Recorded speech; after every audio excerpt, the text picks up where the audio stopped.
There's no saying, oh, the world is safe. It's not safe. Not at all. It's not safe. The fact that you think it's safe means that you were living in an unconscious bubble that was sort of provided to you by your culture. It's a gift. And now that's been shattered. And so now what do you do? Well, the answer is you retreat until you're in your house and there's nowhere you can go. You're the ultimate frozen rabbit, right? And your life is hell because you can't function. The alternative is, let's take apart the things you're afraid of. Let's expose you to them, carefully and programmatically. And then you'll learn that you're actually tougher than you think. Resilience. Resilience, the ability to return to the original form after being bent or being stretched or being compressed. That's the dictionary's definition of resilience. The ability to readily recover from illness or depression or adversity.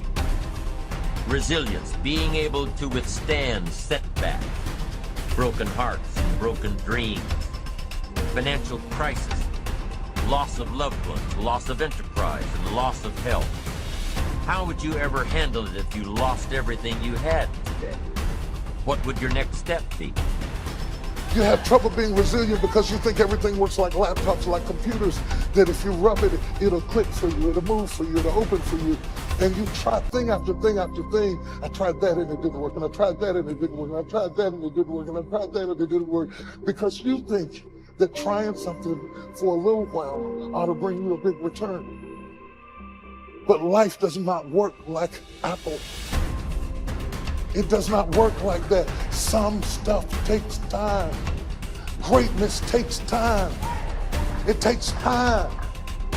It takes time to build your brand. It takes time to build your life. It takes time to build your career. You got to be prepared to get 1,000 no's to get one yes. And as Aristotle said, it is during our darkest moments that we must focus to see light. You take your time and you put your focus on that, even when it hurts, especially when it hurts. If you're able to do that, if you're able to find a way to take all of your energy and put it on that, to repeat it, to let it become a mantra, to let it be the first thing you think about when you wake up, the last thing you think about in the night, and the thing that you cling to when you wake up and cannot fall asleep, if you let it be that thing, that you can put all of your attention on that, then you can actually change your chemistry. You can actually change your own story. You can actually change your life. But you've got to know it's in our darkest moments that we must focus on the light.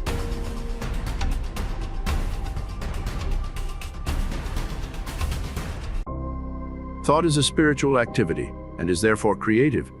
But make no mistake, thought will create nothing unless it is consciously, systematically, and constructively directed. And herein is the difference between idle thinking, which is simply a dissipation of effort, and constructive thinking, which means practically unlimited achievement.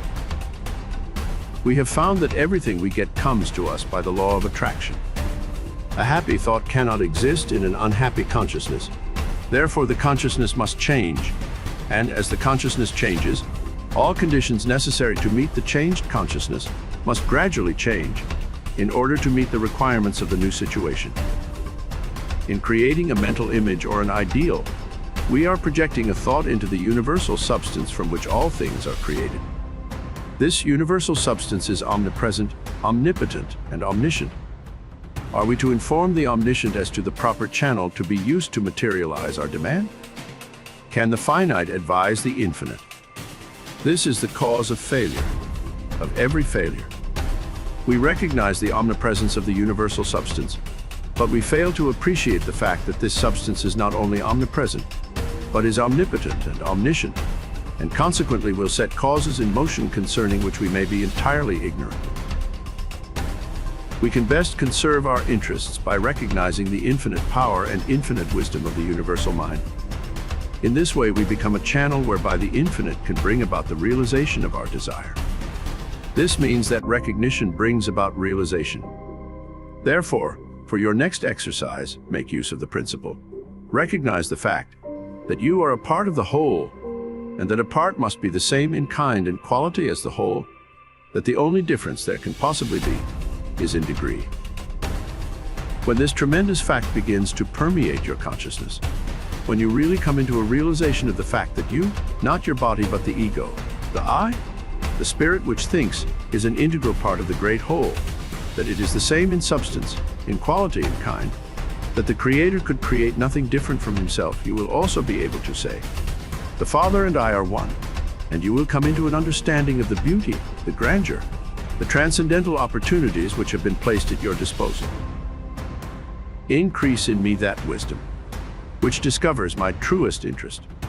Strengthen my resolution to perform that which wisdom dictates.